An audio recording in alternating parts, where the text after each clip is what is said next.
Сәлеметсіздер ме, құрметті оқырмандар, 2 сыныптың әдебиеттік оқу сабағы 43-ші сабақ. Бүгінгі сабақта 1-ші тапсырмадан 4-ші тапсырмаға дейін бірге орындайтын боламыз.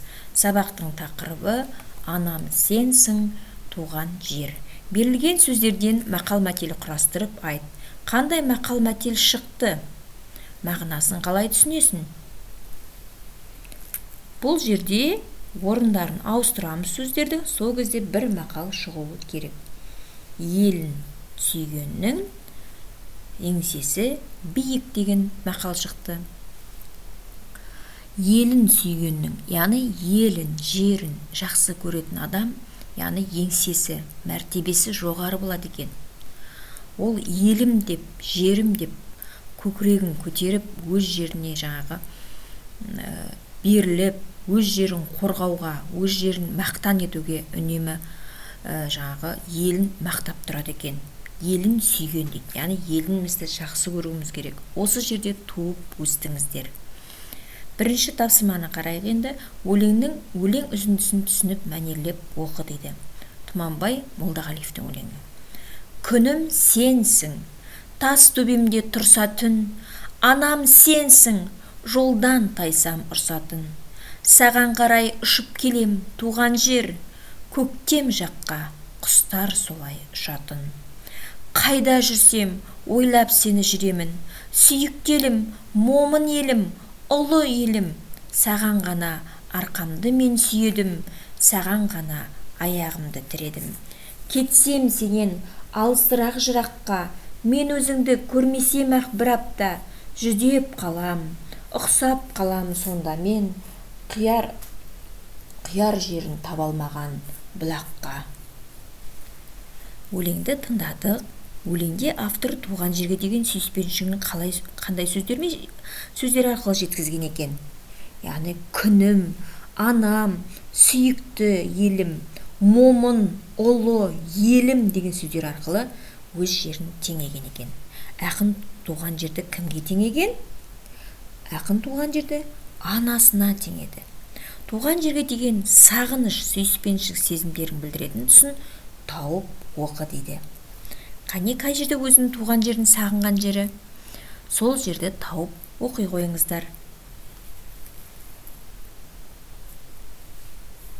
Келесі тапсырма, 2-ші тапсырмада түсіндірме сөздіктер екен. Жырақ бұл жерде алыс, шалғай, қашық жерде жүргенді айтады екен. Ал жүдеу деген бұл жерде мұңаю, жабырқау деген мағынада екен. 2-ші тапсырманы қарайық. Берілген сөздердің 2-ші бөлігін себеттен тап. Қандай сөздер шықты дейді. Бұл жерде құстар, орман, таулар, дала деген сөздер шықты. Тақырып әдеби шығармада айтылатын басты мәселе, шығарма мазмұнының негізгі арқауы болып табылады екен. Яғни әрбір тақырыпты өткен кезде, мәтіндерді өткен кезде, өлеңді өткен кезде оның тақырыбы болатын білесіздер. Ендеше тақырыпты біздер өзіміз қоюға да болады. Келесі тапсырмаға көшейік. 3-ші тапсырмада сөздерді оқып, тақырыппен байланыстырып, ойларыңды жаз дейді. Күнім сенсің, анам сенсің, көктемім сенсің. Күнім сенсің, туған жер, сенде өсіп жетілдім. Яғни бұл туған жерімізді күнге теңеп тұр екен. Анам сенсің, туған жер, анамдай сен қамқорсың дегісі келіп тұр екен ақын. Көктемім сенсің, туған жер. Яғни көктемде жер беті жайқалып құлпырып кетеді ғой. Ендеше біздің де туған жеріміз жайқалып, жайнап өседі екен көктемдей. Ендеше туған жерімізді көктемге теңеп тұр екен. Келесі тапсырмаға қарайық енді.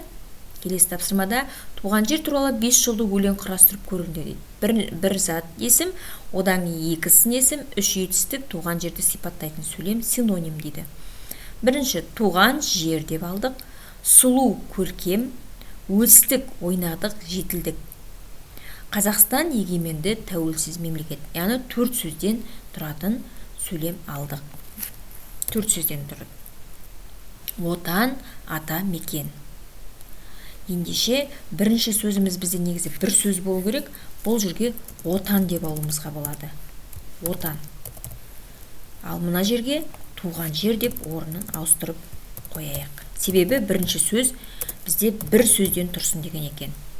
яғни синонимі туған жер, атамекен болып келе береді. Ендеше бізде мынадай баспалдақ сияқты болып шықты да, бірінші сөзіміз бір сөз, одан кейін 2, одан кейін 3, одан кейін 4, ал ең соңында синоним болып 2, одан да көп сөздер шығуы мүмкін. Кейбір сөздерде тек қана бір синоним болуы да мүмкін. Ендеше біздер туған жер туралы 5 жолды өлең құрастырыңыздар. 5 жолды өлеңде бізде зат есім, сын есім, етістік, сөйлемді пайдаланыңдар, синонимді еске түсірдіңіздер. Құрметті оқырмандар, бүгінгі тақырыпта бізде анам сенсің туған жер тақырыбында әңгімеледік. Тұманбай Молдағалиевтің өлеңі екен. Ендеше өлеңнің мағынасы сіздерге түсінікті болды деп есептеймін. Біздегі тақырыптар сіздерге түсінікті болған болса, каналға тіркеліңіздер, каналға тіркеліп, өз көмектеріңізді беріңіздер. Келесі сабақта кездескенше сау болыңыздар балалар.